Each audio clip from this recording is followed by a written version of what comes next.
Hey everybody, welcome to the Gootz cast for the 9th of July. We're here with your Wednesday Night War Report. NXT won the war with overall viewers, but it doesn't count because AEW won the demo. Like a bunch of fucking buffoons. So if people are wondering, NXT has won overall viewers, meaning total viewers, 3 weeks in a row. But AEW won the prime demo, the all important demo of 18 to 49 males, right?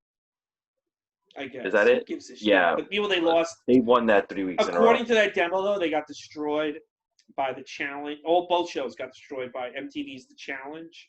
Mm-hmm. They got destroyed by Guy Ferrari and Bravo's Real Housewives. I mean, both companies can claim a victory, but I mean, no one wins. Point is, the numbers suck, though. Yeah, I know. It's, just, it's so pathetic when they're like, "We won this." Shut up! Like, yeah, like God. People have to understand something. This is how bad the numbers are. And if AEW, when they debuted, if they had these numbers, they would not have been re-signed for like 2 more years. People would have to understand this. I was listening to a rant from Vince August in August, and he's like, "You think TNT is going to be happy with 2 million people a week?" And I'm like, "Wow!" Even Russo thought they were going to get 2 million people a week, and they're getting not even 1 million. Yeah, I mean, yeah, I mean, these are bad numbers. I mean, a large part of it is, and I'm not going to, like, I'll give them the benefit of the doubt. I think a large part of it is because there's no audience. And when there's no audience, I think there's a lot of wrestling fans who tune out and don't want to watch it. So I'm hoping that once everything goes back to normal and audiences come back, numbers will go back up too. But that's not going to happen until maybe next year. Well, I'll even go this far. I just don't think people are that interested in either show. I don't think there's any real stars, anybody that anyone's really excited to see. And also, I would also say I think people sampled it and they didn't like it and they have made no improvements. And if anything, the shows have gotten worse. I'm talking about both. I'm not just shooting an AEW here. I'm talking about both shows. I think that it's literally those numbers you see are people in the country that are like me and you. And that's it. Maybe. I'm not 100. I don't 100% agree with that. But while we're on the topic of ratings, it has been a shitstorm on Twitter of people going on Twitter talking about the ratings. We're talking about the people who are working for these companies. One of them being Tony Khan. Tony Khan reared his head and tweeted about the ratings like a whole bunch of times. Like, we won it, even though, dude, he looks so bad saying that. Talking about like how he's happy he won, and he screenshotted the ratings thing, like, here, this is what's the most important thing, and blah blah. It's like, I understand what he's doing. He's kind of doing damage control because, like, as we mentioned, AEW has been beating NXT almost this entire time. Maybe they've lost 1 or 2 weeks, right? Mm-hmm. This is the first time that they've technically lost 3 weeks in a row, right? And I think he's trying to do damage control. That's why he's doing all these. NXT has actually been a better show the last 3 weeks than it. I mean, it was unwatchable, I thought. No, I disagree. I think for me, I think it was AEW was still enjoyable. I just think it's really hard. I think people were excited to see Keith Lee beat Adam Cole. I think. I think NXT, they brought the guns out. Like, yeah. I mean, you're not gonna, like, look at it this way. You're gonna have a talking segment between Jericho and Orange Cassidy, a nobody, a no name for a lot of people, or you're gonna watch Sasha Banks versus it was Sasha Banks versus Io Shirai, right? Yeah. Or this week, Keith Lee and Adam Cole. Or the Fatal 4-Way with Finn Balor's in it, because that's what really started it. That's where, I mean, come on, guys. Like, my thing though is this is the only fandom where they argue about the ratings. There's literally, like, Flash and Agents of S.H.I.E.L.D., I think, were up against each other for like 2 seasons. You didn't see DC fans be like, okay, Agents of S.H.I.E.L.D. may have had more viewers, but Flash won the demo. If you look here, like, no one had those fucking arguments on this. This is the only fandom and it's like Well, it's a little, over it's a little, scraps. it's a little different because for those things like Shield versus Arrow, I mean, Flash. that's just our Flash, whatever. That's only like a subset of a comic book fandom because like for me, I'm a big comic book fan. So I give a shit about the TV shows. The real medium they're in is comic books, and when you go to comic books, they do talk about numbers like that. You know, they talk Well, about the but sales figure. not as They well. If they Yeah, did, they they would blow their do. brains out. The Yeah, numbers are in the yeah, toilet. they do. They talk about the sales numbers and like which ones, who's in the top 10, and how many number ones that they have, and how much Well, it used to be more in the what '90s. were the returns like? Yeah. What were like who did it promotions? They talk about all these little things. When they talk about the TV shows, I mean, I really don't care about. I'm gonna be honest with you. I'm a big Marvel fan. I don't really care about any of the cartoons they make. I don't care about the TV shows they make. That's like worrying about the T-shirts that WWE makes. It's like I mean, it's like Well, I'll tell you what, WWE beat them. Tony Khan posted a tweet that WWE may be selling more T-shirts, but in the demo, AEW sells more T-shirts in that demo. see, when you, like I said, I know why he's doing damage control, but when you do stuff like that, when you tweet stuff like that, it makes it worse. You know what? So I was gonna worse. watch. Fight for the Fallen live and watch NXT on my DVR after next week. But because he tweeted this, I'm now going to watch NXT live next week just to spite him. It's like, fuck you. I hope NXT beats you again next week. Like, go fuck yourself. I will not watch either live because I hate commercials, and I fast forward through commercials. Can I just tell you how much I hate? I don't enjoy these. This is my least favorite day of the week. I like it's weird. It just is. Yeah, I don't enjoy either show. There's something about both shows which is great. Morrow's annoying on his show, and AEW's presentation. I just don't enjoy these two shows. I think both shows stink. Yeah. Oh, okay. This is gonna be the first when comedy returns.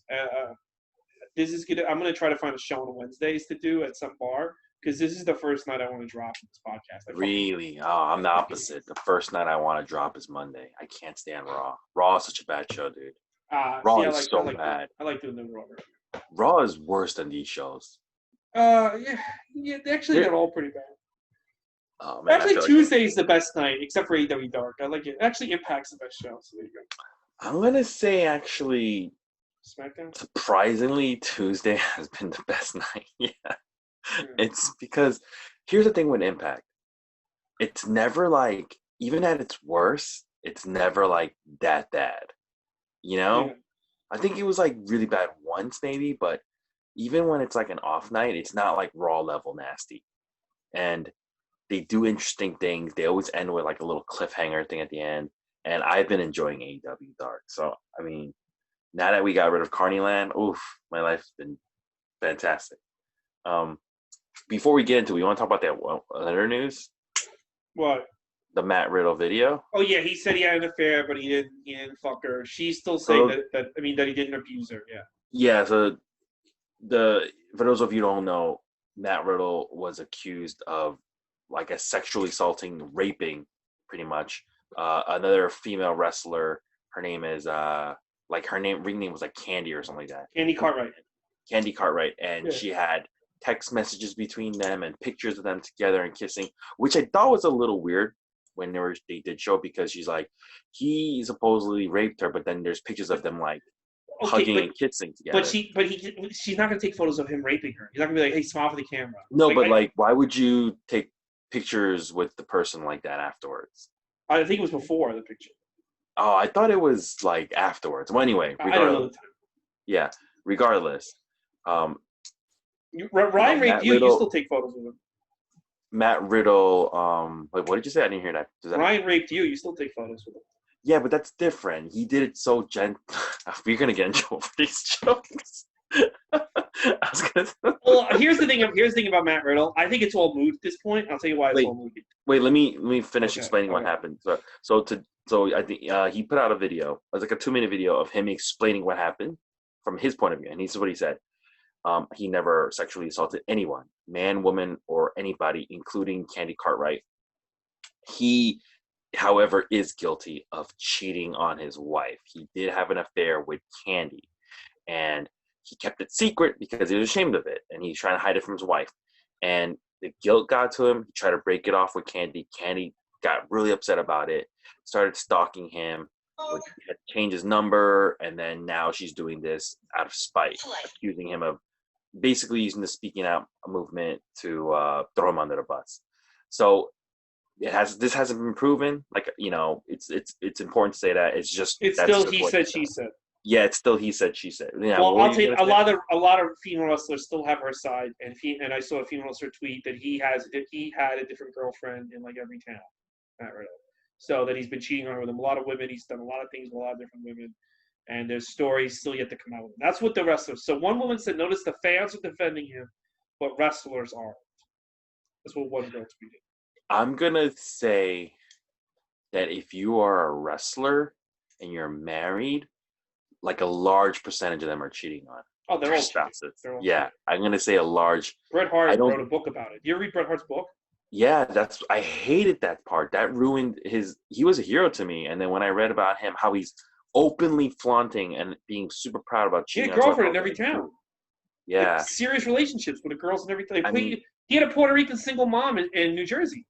Yeah, you listen to these wrestlers, like, if you listen to their stories, I mean, like, all of them, that's why none of them can have, like, a regular marriage. Look at Kurt Angle, Kurt Angle's an example of he cheated on his wife. That's why I think there's still some weird shit going on with, like, I know with Sasha and her husband. That guy's so nerdy. I feel like he's just a front. She does weird shit with people. Well, anyway, I don't look. Here's the deal. I like wrestling. I love it. I don't put it past any of them to be into insane sexual bullshit. So somebody tweeted this: "Good wrestler does not equal good person." And I was like, "That's absolutely right." So many wrestling fans do that. Like, dude, if Viscera killed his family, no fan. Everybody would be an open and shut case. Fuck him, burn in hell. Right? If Viscera did what Chris Benoit did. Yeah. But because it's Chris Benoit's like, oh, but he had so many good matches, we can't just forget about it. Nobody being like, we need to have all the men on the mission matches on the network. That's because a lot of human beings, they do hero worship. Yeah. But wrestling fans are the worst. The same thing happens with like all these sports. There are people like defending people left and right, and they're like total scumbags. I'm like, but wrestling fans will like if they think you're a bad wrestler, they think you're a bad person. Like I've been on message boards where I'm like, oh, I like the Boss Man, and I like the Boss Man, and this is like in the 2000s. I like the Boss Man. And people would act like I'm defending a sex predator or something. How should you like him? He's taking up valuable TV time from Chris Benoit. Like, you know what I mean? Like people think if you're a bad wrestler or you're not that great in the ring, you're just an awful piece of shit. And I don't understand. But if you're a good wrestler, you're just a great guy. I just never understood. It's not every wrestling fan, but there's a lot of wrestling fans. There's majority, the ones who post the internet a lot, and the ones, the internet wrestling community. A lot of those people are like, they're under the bridge trolls. A lot of them. Oh, but Dave Meltzer. Meltzer's the same way though. Like, whenever somebody says how great. What did you say? He's part of the internet wrestling community. Yes, he is. But like, he's whenever the king somebody says how great Sting was, because Sting was great, and he he didn't draw. He wasn't that good in the ring. Yeah, I don't know how great he was. Like, he always has to say like shit like that. It's like, okay, when I was a kid, I didn't give a fuck about how many fucking suplexes Sting hit in a fucking match. He was just really good. Like, shut the fuck up. Like, well, actually, when he headlined a house show in the Omni, he drew 4,000, and when Ric Flair did it with Rick Steiner. So one good art, like, shut the fuck up. I'll knock you the fuck out, you fucking nerd. Like, shut the fuck up. Does he really think that? He says that Sting should not be in any Hall of Fame. He said Sting is a flop. Sting is this. He's gone on these rants. No way. Has he really said that? That Sting was never a draw.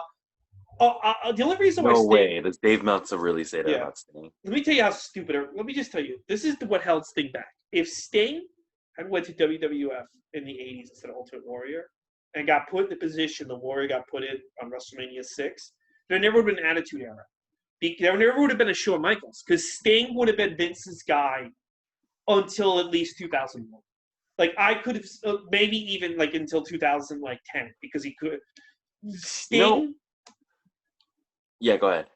All Sting needed was a machine behind him, and he would have been huge. He would have been like a 9-time WWE champion. Every WrestleMania would have been a Sting main event. He would have been Cena before Cena. We gotta stop bringing up Smeltzer. I just like the shit on him. We gotta stop giving this. I Like don't I give don't know anything why he says we. credence. I don't. I Yeah, don't but why do like we're just giving him free press? because I just fucking well. He should You give know me he free doesn't. press. He doesn't deserve it. Yeah, that's what I'm saying. I don't want. I don't like.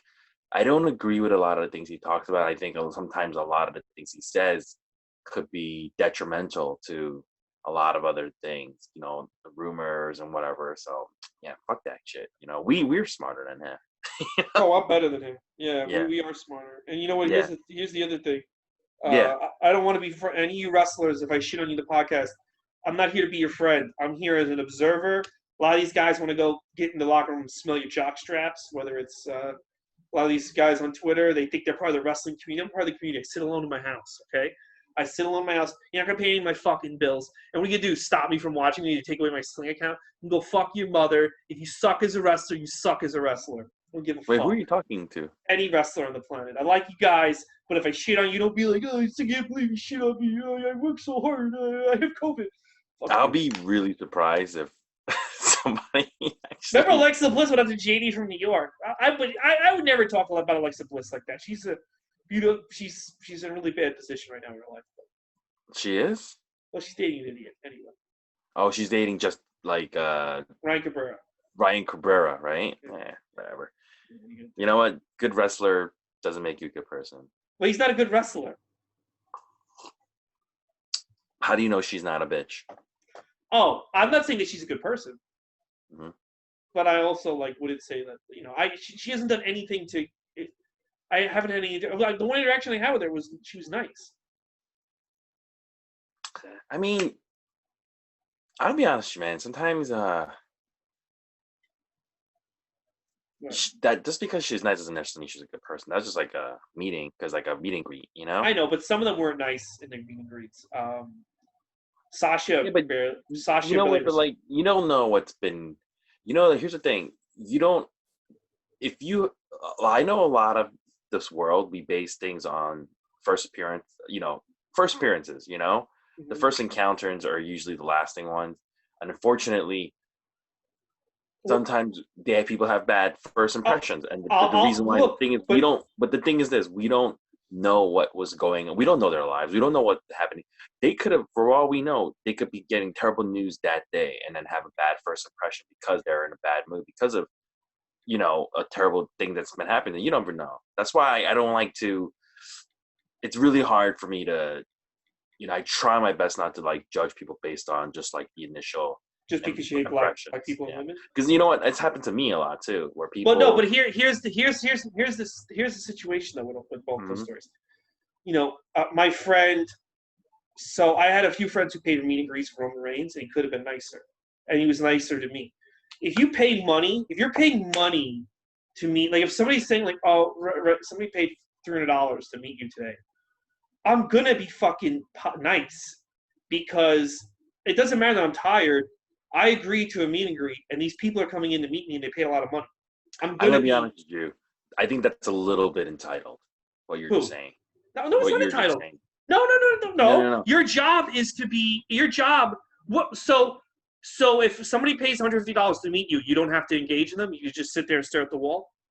I They're can paying if I money to want meet to. you. No, No, I can. No, you're no. just paying People money paid to hard meet money. me. You're paying money to meet me. You're not paying. I'm not. You're not paying for me to be nice to you. Well, then you'll never be You'll never go anywhere. You'll never go anywhere in a company. You're Yeah, representing the I company. I agree. No, You're okay. Here's the represent. thing. No, No, here's the dude. thing. If I No, no. pay, Let me look, I finish. would never pay. But if I me and know. my Let family me paid finish. money, okay. Let me finish. Let me finish. Do I think that's a bad mentality to have? Absolutely. And I think in the long run, it will cost you money.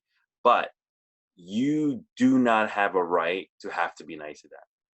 That's the whole point of what I'm saying. No, you do. You I do. don't think you do. They I don't think, fucking do meet and greets. yeah, I agree. I agree. If They you don't shouldn't, do them. I Don't agree. do You say like, shouldn't, listen, but they're gonna do them. I'm mentally ill, Vince McMahon. I can't meet people. Like, don't do them then. If you are agreed, because they don't spring this shit on you the morning of. Oh, but if you agree, hey, in 4 months we're gonna go to New York, you're gonna sit at a table and people are gonna meet you. And when people walk up to you, you can't be, hey, nice to meet you. Then you have a fucking problem because look, Alexa Bliss was nice. Not a lot of them were mean. A lot of them were very nice. But like that's part of the job. Don't do the job. I understand. No, dude, don't get me. I'm I'm agreeing with you. I think if you're doing a meet and greet, and let's be honest, wouldn't you say like a good percent, maybe like 80% of the wrestlers who do the meet and greets, they are usually Yeah, yeah, very yeah, yeah, friendly yeah, and yeah, they try to make the yeah. most out of it for you. Hmm. And I think even the ones that aren't paying for, even the ones that are free, they'll be super nice to you. But technically, it's not against the law if you're not the nicest person during the I night. think it should be against the law, and they should be arrested and murdered. You can't go to a meet and greet and the guy's not really talking to you, he's not really smiling, but he takes your picture or whatever, and then you go like, "Hey man, you weren't smiling. Give me my money back." That's not gonna Well, you happen. can't. No, no one says that. But you. No, but that there is a reason why nobody says that, because it's not technically, he doesn't have to be nice to you. But he should. You're saying you should, but I'm like, no, he doesn't really have to. Well, I think if you're not, and you're the handler, because they have handlers, the handler should take you in the back and have a severe talk with you. You have to. I think if you have a shitty attitude and during a meet and greets, what's going to happen is eventually you're not going to have any more meet and greets, and at the end of the day, that hurts you because you're going to lose money. So Right. I So think you should.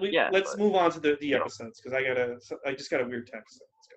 Oh, you did? Is it a bad one? Well, no, my friend is a fire who's an EMT, wants to crash upstairs. I was like, yeah, but I have to show him how to turn on the AC or he'll die. Oh, okay. All right. Let's do this. All right, we're going right into NXT, not live. We go straight into the first match, which is Candice LeRae versus Mia Yim in a street fight, otherwise known as a garbage match. They just have garbage in the ring, hitting each other with garbage. There's a point where they go outside and Candice LeRae gets drop kicked through a table. They come back in the ring, they do some more garbage stuff, and then they set up a table on the top turnbuckle. They get up on top of it. Mia Yim brings out some brass knuckles and she loses them to Candice LeRae. Candice LeRae hits her with her own brass knuckles and then hits a swinging neck breaker off that top rope table onto a bunch of chairs, and they're both down, but Candice LeRae's arms on her, so she wins. I thought this was a stupid match. I like Candice this LeRae match. wins. I thought this was the best match. Look, I haven't been impressed with Candice LeRae, and you know that from the last few weeks. I thought this was the best match Candice LeRae has had in the WWE since she got signed. Wait, how was that in your house 3-on-3? Do you remember if that was good or bad? It was good. It wasn't. Yeah, This was better. That was a good opener. This was better. I just thought it was. It was just a garbage match, you know. I thought it was fun. I thought it was fun. I mean, you know, two good spots. I'll give there's two. Yeah, cool spots. It was good for her. I mean, I watched Mia Yim the other night on. I just left the Impact Plus on, and she's improved. I like her much better in WWE. But yeah, I didn't really like her in Impact. I didn't think she was. Yeah, she's improved. So I thought this was her best match. Candice LeRae. Okay, that's fair. Mm-hmm. I'm not saying it was great, but I'm like, I remember the last few weeks I was like, this fucking idiot, get her off my TV. So yeah, Mark Henry's talking about the main event. He picks Keith Lee to win, and then we go to picture-in-picture of the aftermath of the match, the garbage match. Both are laying in the ring, still, selling their fucking licking each other. Yeah, and then Gargano comes out and he helps Candice LeRae out, but Keith Lee doesn't care about his girlfriend, so he never comes out. And I noticed that this is the second time Keith Lee didn't come and help out Mia Yim. I don't think it's his girlfriend. I think they're just buddies.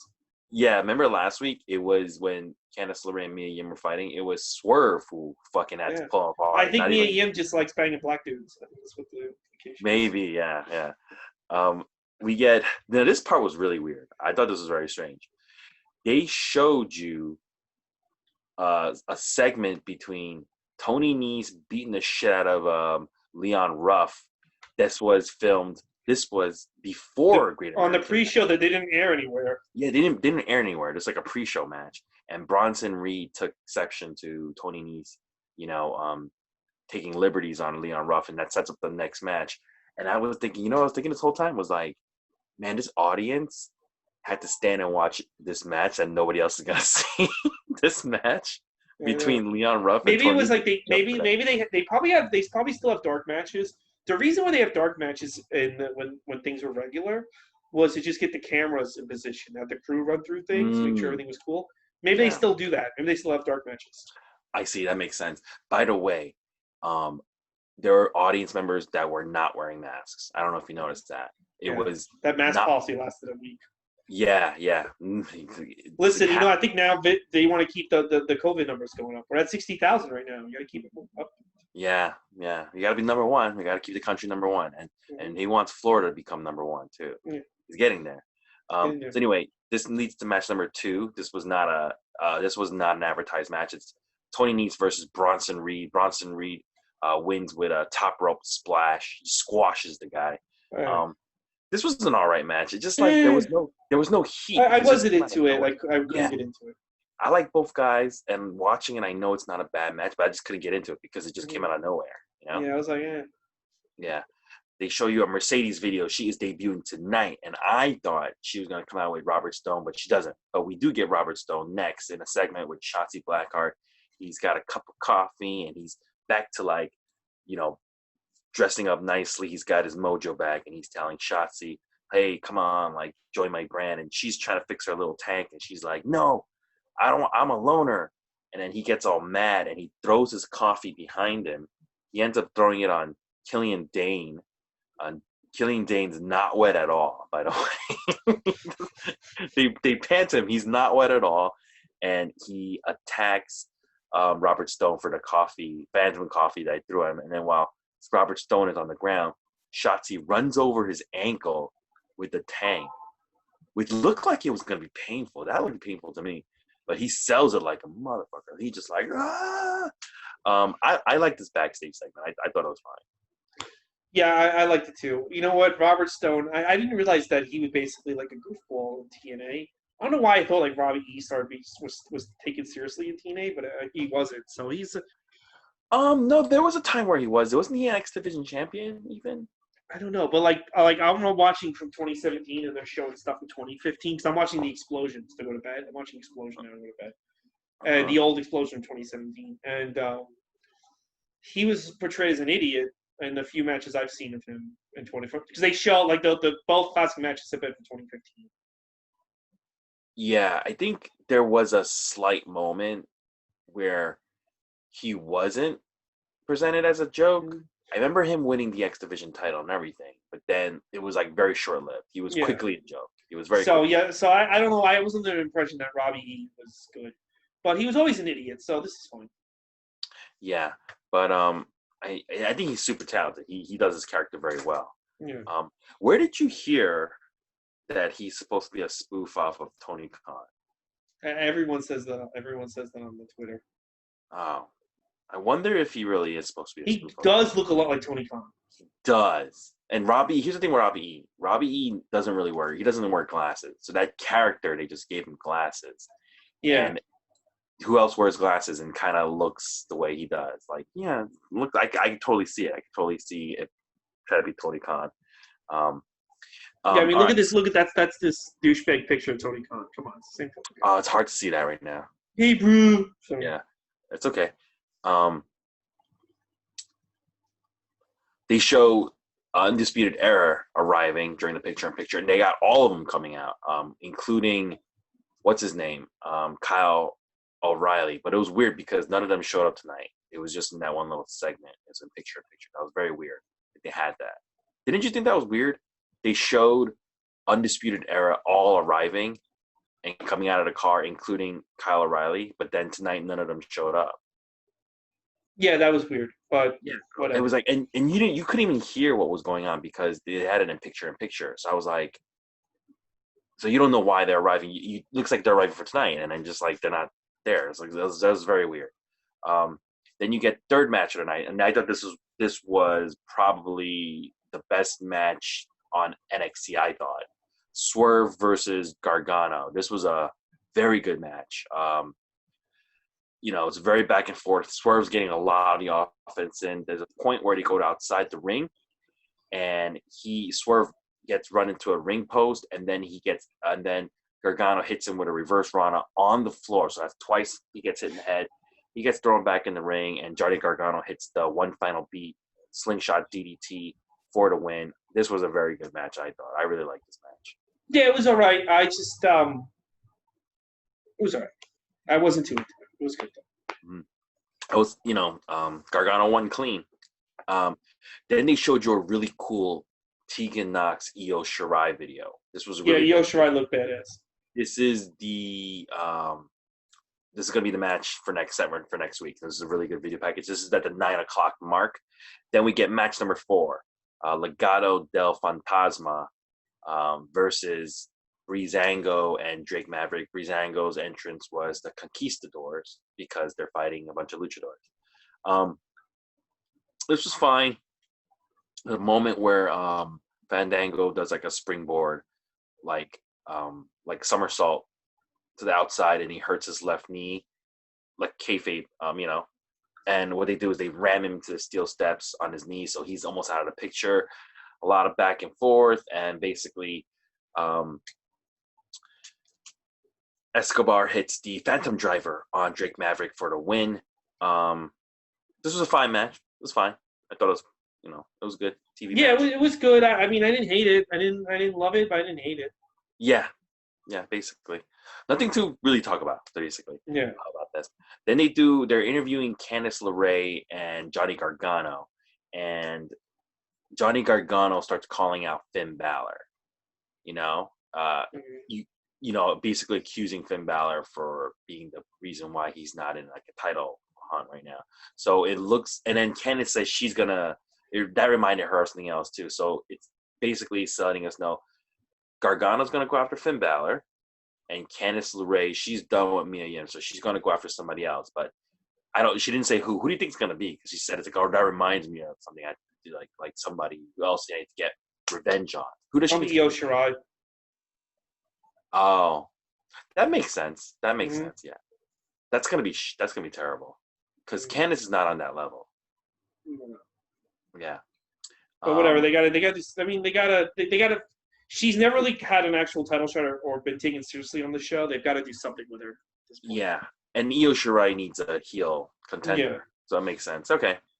Then you get Drew Mack. He is picking Adam Cole for the winner of the main event. And then we go to match number 5. Now, I thought Mercedes Martinez was going to be somehow interfering and beating up Rhea Ripley as part of Robert Stone brand. I was totally wrong about that. There is no Rhea Ripley on the show. Instead, we get Santana Garrett coming out dressed as a referee magician. Is that her gimmick, referee magician? I don't know, but like somebody said, why is she dressed like Zatanna on Twitter, which I thought was funny. Yeah, like a referee's antenna. It's like she's wearing a referee outfit too.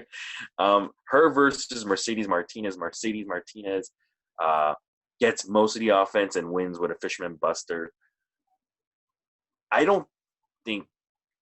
feel bad that it's Santana that has to job like this, but I mean Mercedes did look good. What did you think? Oof. It's a picture of Keith Lee at a bar with all these people. Is this? Oh, November. Okay, different. Never mind. Okay, good. I thought Keith Lee went to a bar last night and took a photo with a ton of people. Yeah, I thought this was a good squash match. I feel bad at Santana Garrett, but I do feel like she's kind of being used in that position until they have something better for her. Yeah. I think when it's time for something better for Santana, they'll just repackage her. Yeah, you're probably right. Mm-hmm. Just be patient. Because, I feel like she's better than this, but yeah, maybe just be patient. We just gotta be patient. Yeah. Then we get a video package of. Or she'd always get fired and go to TNA. Yeah, because AEW doesn't want to hire quality women. Yeah, we'll get into that later. But. Yeah, we get Damian Priest and Cameron Grimes video package. I thought this was going to be a match for this week, but it's not. They're going to set it for next week. Then we get Mick Foley and HBK. They're talking about the Adam Cole Keith Lee match.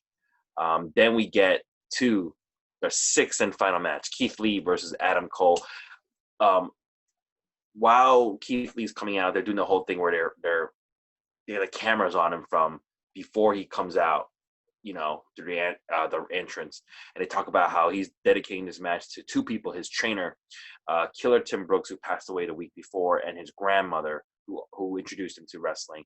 She also passed away. And I thought this was I thought that was a very nice touch.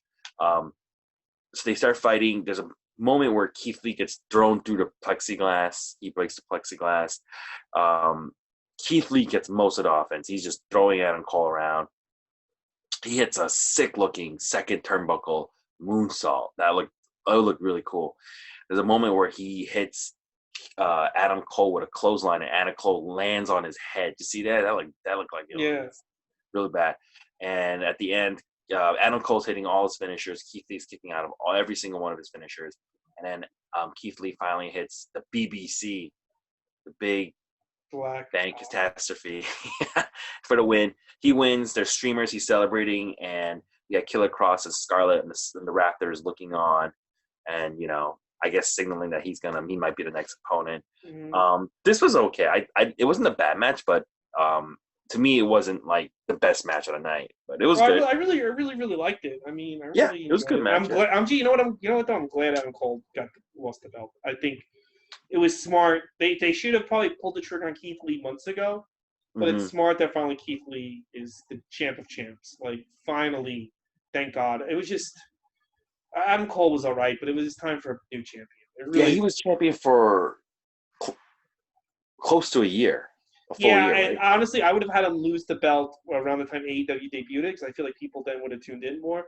Just having him walk around, he can't really.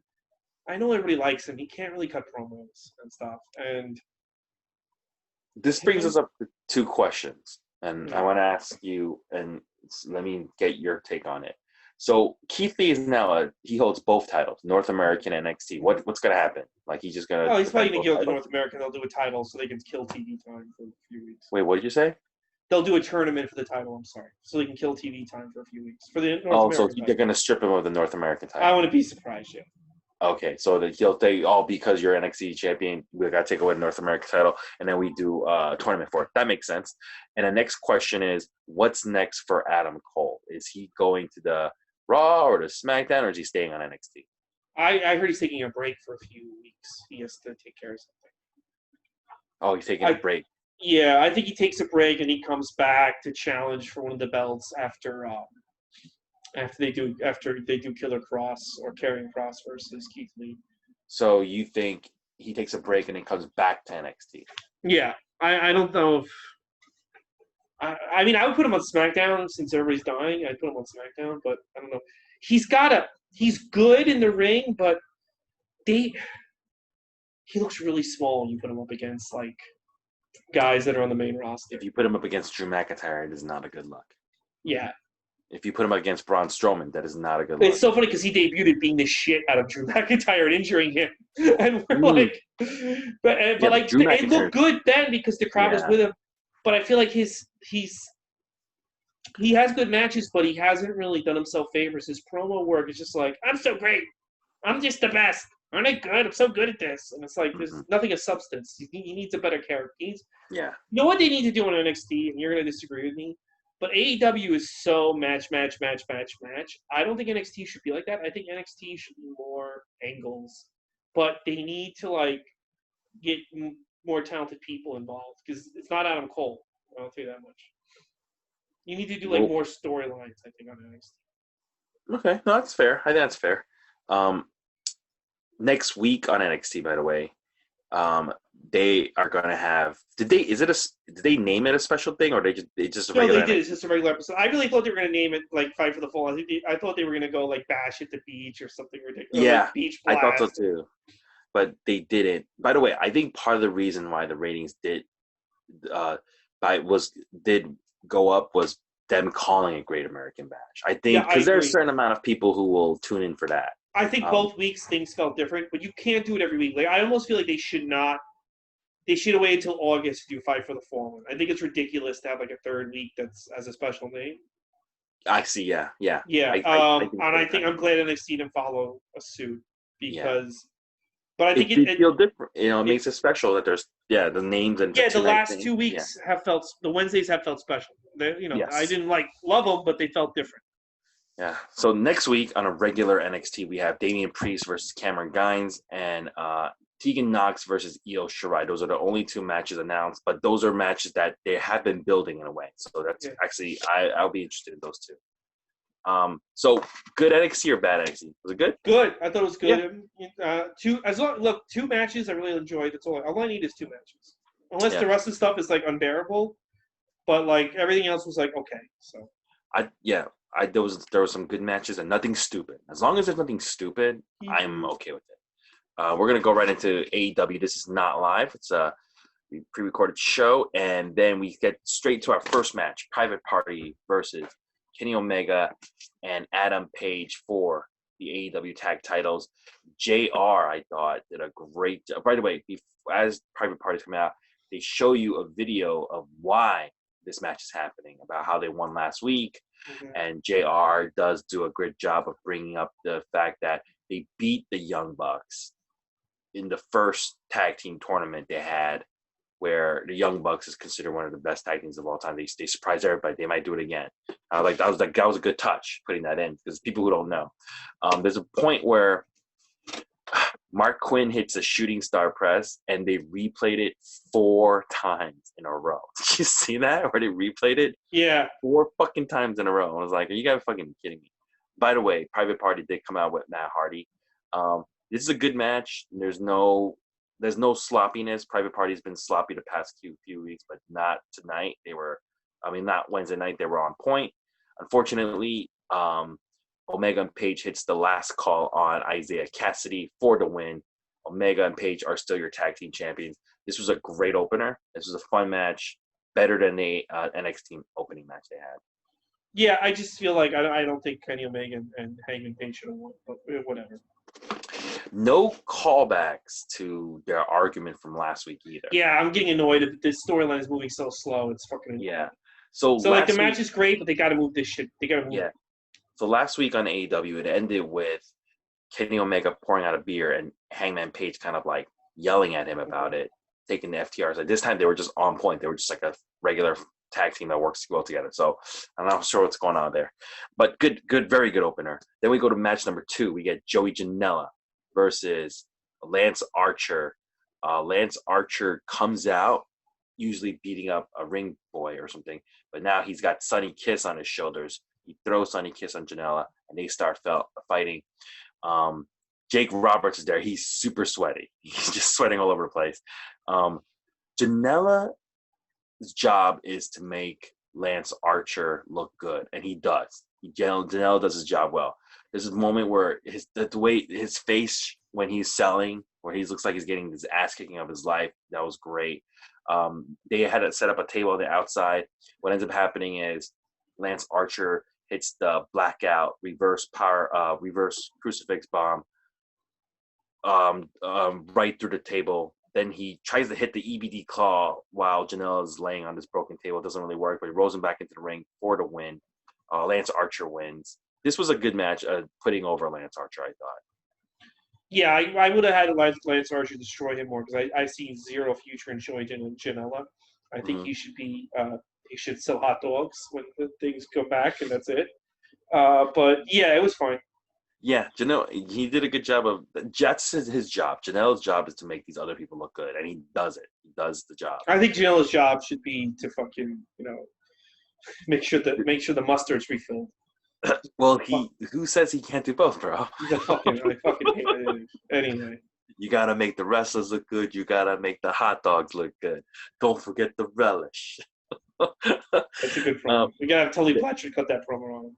Yeah. Then you get a Darby Allin video where he can't wrestle, so it's in black and white, and he goes to this place and he does a coffin drop from really high and onto a bunch of cushion.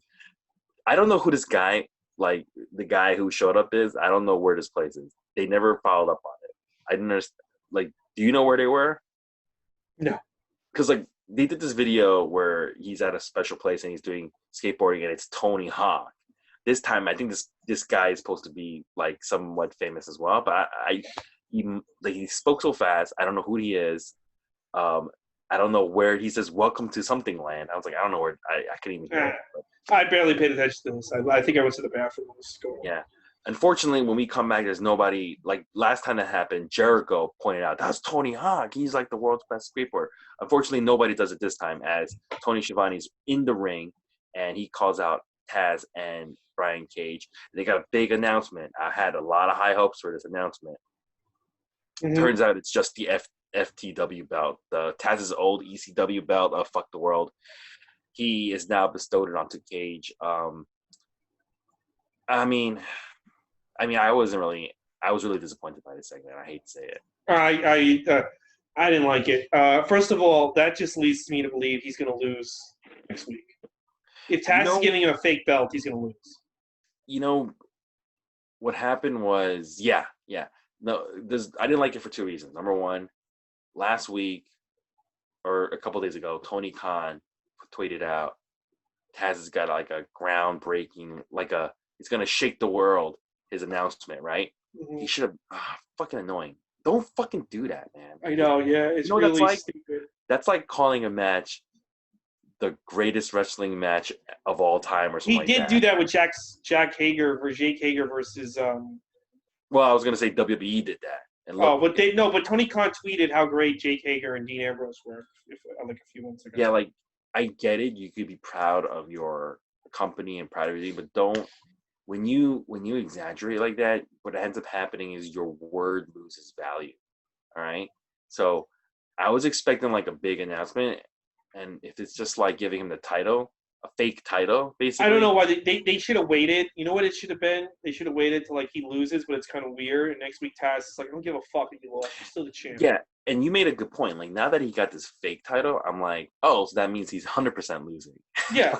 Yeah. Why would you give him the fake title the week unless John Moxley's not going to be there next week and they already know that and they're setting up something where it's like, I don't need to challenge him. I got my fake belt. I don't know. Oh, maybe. Yeah, Maybe but they I was already like, know he's not going to wrestle next week, but they yeah, don't want because to I tell was him. like, when he got it, I was like, oh, he's 100% losing. Oh, Yeah, he's going to lose. I already know he's going to lose. yeah, So. yeah. This really wasn't the best segment. It was. Um, then we get match number 3. We get Lucha Brothers and Butcher and Blade versus um, the Young Bucks and FTR. The Lucha Brothers and Butcher and Blade arrive in the FTR's truck, keeping that going. Did you hear JR? What do you call it? He gave a lot of background. I thought JR did a good job this week. His commentary was good, where he was giving background on what the situation is, like, you know, like basically of everybody and why this match is coming the way it is. He was talking about how FTR and Young Bucks, they started their feud a long time ago on Twitter, but now they're teaming up. So you're letting people know there's a little bit of that tension in there, even though they're in the same team. This was a really, really fun match. There's a point where Nick Jackson and Ray Phoenix, like monkey flips Nick Jackson onto like the first turnbuckle ropes. They got the hands linked. They do these hops up and then they hit a hurricanrana. There's a point where Ray Phoenix hits a Canadian destroyer over the top rope onto the floor with with one of the Jacksons. There's a moment where Matt Jackson was going for a super kick and Pentagon ducks and he ends up super kicking Harwood, one of the FTRs. And while he's looking on, he gets hit with the LB driver, which is like a assisted double underhook pile driver. So the Lucha Brothers, Butcher and Blade wins. I thought this was a really good match. I really, really liked this match. A lot of shit happened in this match that was really interesting, including that Canadian destroyer over the top rope. This match was great, and I'll tell you what made it even better. The fucking Lucha Brothers won. Thank the fuck God. Finally, they've got to do more with Lucha Brothers, especially Pentagon. Right? We spoke about this the other day. Pentagon's got to get more in. Pentagon and Ray Phoenix both. They're really good. They're really good. I don't give a fuck about Butcher and the Blade, but as long as those two guys won, we're good. Great match. The best Young Bucks match I think I've seen. Only because Pentagon and the other guy beat the shit out of them. Young Bucks are garbage. They should be murdered. I don't care what anyone says. But Pentagon, Lucha Brothers. I mean, I like the Young Bucks. You're a racist. That's because you hate women. They're Christians, just like me. I will say this.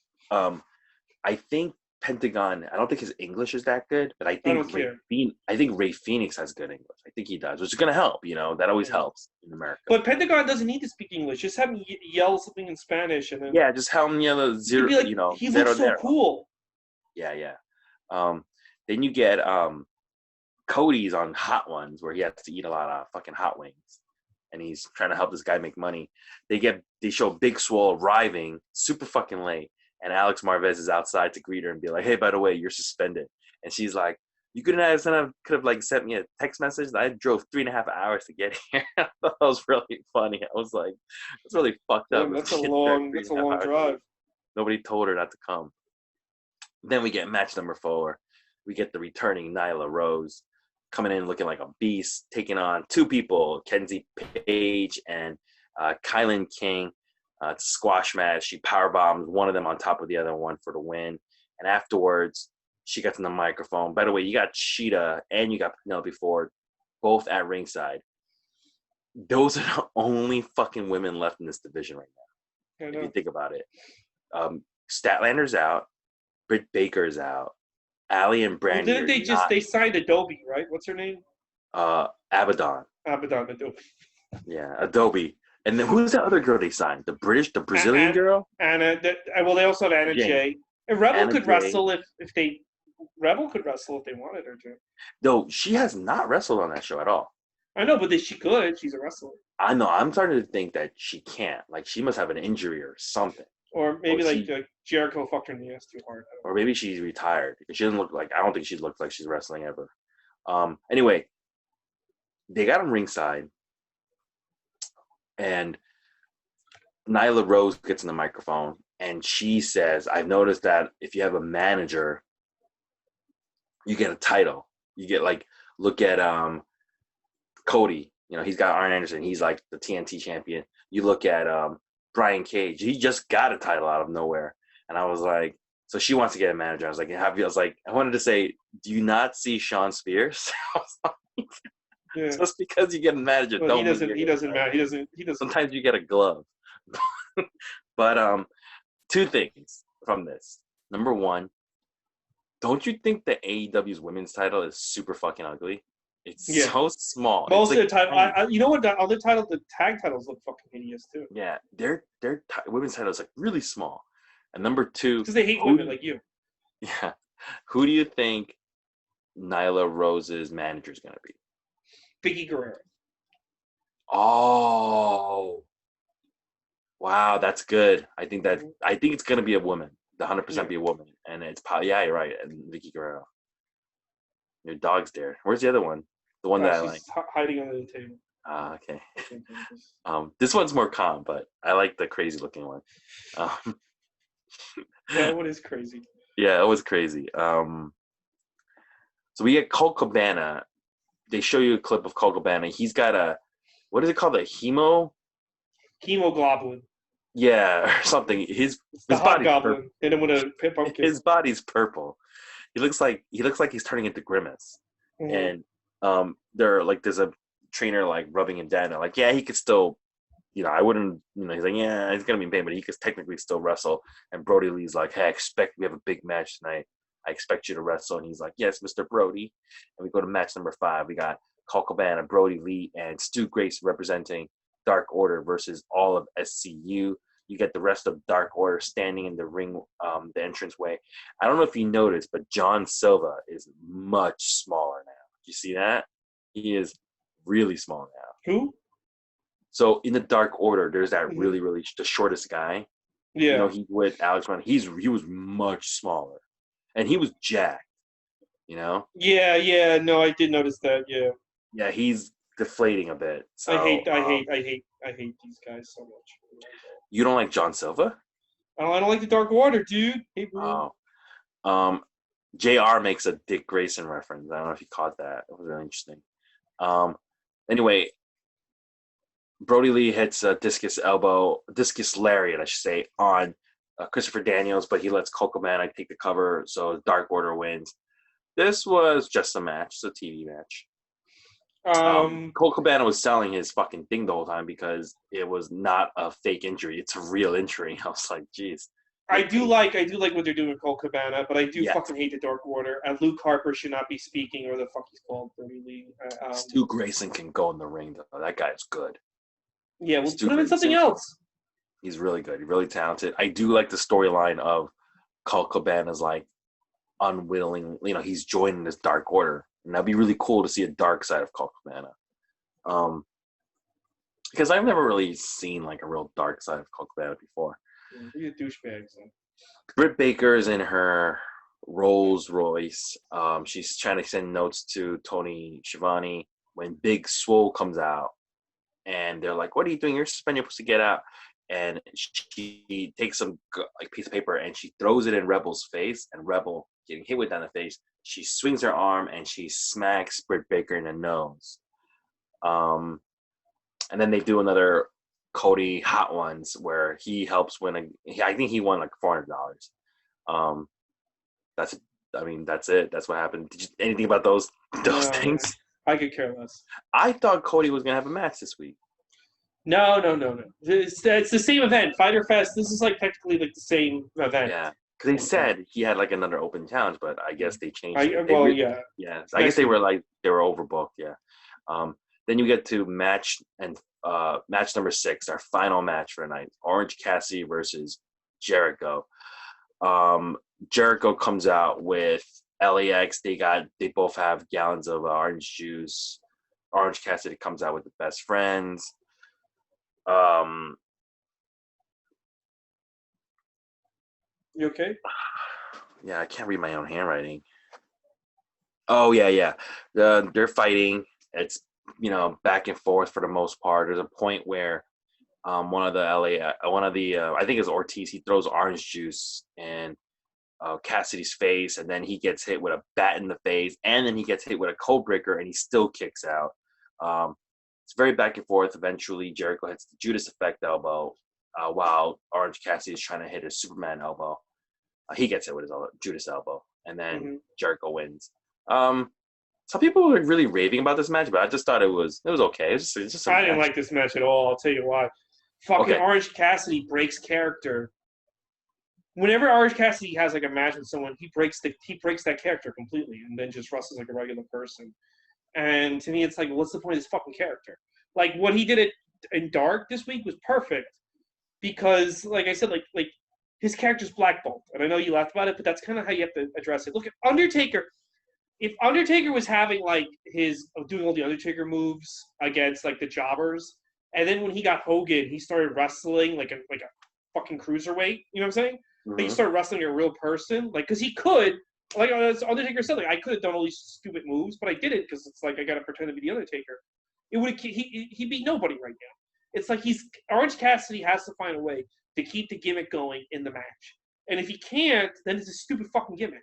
Like he just drops the gimmick halfway through, and it's like, well, what's the point of this fucking gimmick? Well, he did the same thing with against Pac, but that was done better. It was almost like Pac pushed him, and then he went ballistic. And they had built towards it. What? Yeah, that was a good match.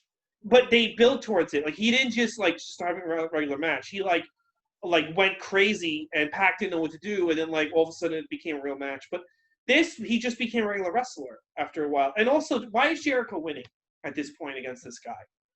Everyone, I hate to bring him up again. No, I don't think Orange Cassidy should have won this. I think he should.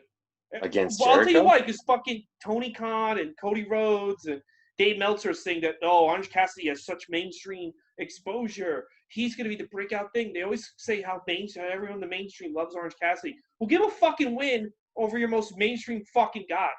You're only going to get these guys over if they beat legit guys. You can't keep telling me how great MJF and Orange Cassidy and Darby Allin and the next week, for example, Sonny Kiss are, and then just lose to the guys, to the main guys. They got to eventually beat these fucking main guys. Yeah. I mean, I don't think Orange Cassidy's mainstream. That's why I didn't think he should win. But if that's what they're saying, that he's mainstream. That's the fucking narrative they're giving us. Well, if he's not mainstream, though. They're telling that's the narrative I'm getting from the company. So if that's the narrative you're pushing out, then fucking give this guy some major wins. Don't. You know what that tells me? That they don't really believe that. Well, they're full of shit. Yeah, they're full of shit. Look, all I'm going to say is if Hogan was doing the stuff Jericho's been doing this past few months, woo, the internet would be on fucking fire. Here's the problem with even though I did like this show, here's something that I wouldn't do. I would have been doing. There should be MJF on the show. Yeah. I don't know why they're holding him back a bit. I don't know what they're waiting for, but he needs to be like the top guy. He needs to be like in the title hunt and shit. He's that good. Anyway, next week is Fight for the Fallen, and the following matches have been announced. Cody Rhodes is going to have an open challenge for the TNT title, which now has been revealed to be Sonny Kiss. Mm-hmm. We have Lucha Brothers versus FTR. That's going to be fantastic. The Elite, which is the Young Bucks and Kenny Omega, no Hangman Page, versus all of Jurassic Express, and Moxley versus Brian Cage for the FTW title. That's it. Those 4 matches announced. I liked AEW. I thought it was fine. It was a good show. Well, that's because you hate black people. There is a lack of. Where was Scorpio Sky in this program? He wrestled. Oh yeah, that's right. It was all right. I don't know. I love the Lucha Brothers match, but every other match I could take or leave, I was very annoyed with. And you know who else annoyed me in that Jericho match? Audrey. Audrey chick is constantly. She thinks she's like a character in the story. Oh, when she was doing the thing where she kicked his arm off the thing. Also, like, she's making facial expressions. And, like, you could tell she thinks like it's a 3-person story. Like, here's the thing. Here's the thing about her. We're gonna cut this short. We'll talk more about her on SmackDown. Okay. Okay. Great podcast. Talk to you later. Yeah, I gotta go. Okay.